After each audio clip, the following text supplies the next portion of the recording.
Thanks for watching Velo News TV. We're here at the Tour de Georgia before the start of Stage 6. Ends on Brasstown Ball, the climb Chris Horner knows well.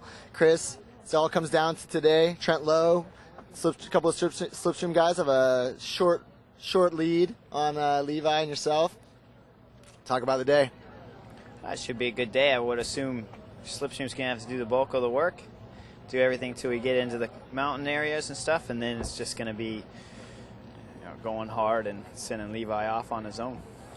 On his own. I mean, that's one thing I've been wondering about is, a lot of times we've seen a mano in the top slopes of Brasstown, but both slipstream with guys like Van de Velde, Trent Lowe, Danielson, and Astana with yourself, Levi, and Chechu Rubiera. I mean, could we potentially see a scenario where there's 3-on-3 more than halfway up the mountain? Yeah, absolutely. I mean, slipstream has a lot of good guys. 3 guys going strong. We got 3 guys going really strong, and then we have Chechu too, who's doing a lot of work. But I'm sure if he doesn't have to do any work, he'll be there somewhere to help out too when we get on Brasstown Ball, because he's riding really well. So it's a possibility. I mean, we're curious to see, where Trent rides and stuff. If he can ride at the front.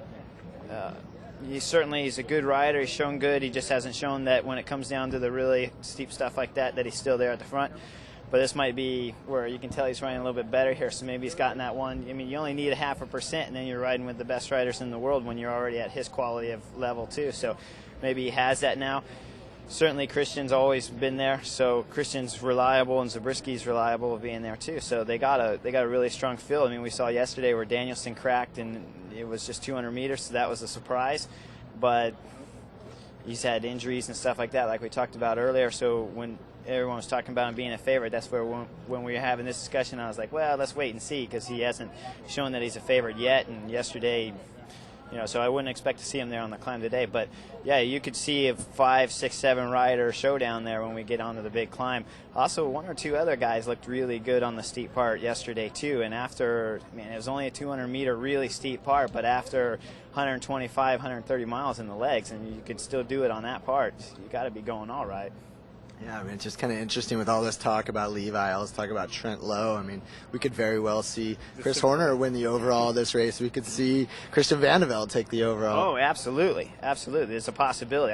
You're not going to see me take the win unless Levi cracks or something like that, because I got to roll. My job is to look after Levi, because I know unless something's changed, unless Levi comes up and tells me he's not feeling good or he's sick, something's went wrong, who knows, he didn't drink enough water, didn't eat enough, then yeah, the role could change. But at this moment, Levi's the best rider we got on our team, so you're not going to see something dumb out of me of putting on some kind of attack and trying to be a solo hero or something like that. I got one job to do, and that's to look after Levi and bring him to the climb in one piece and as fresh as possible. So unless he tells me somewhere something's different, which is a possibility. I've had it last year multiple times with Cadel Evans, with the Lotto team. I had that happen many times where Cadel was not good today or something, but I don't foresee that happening. Yeah.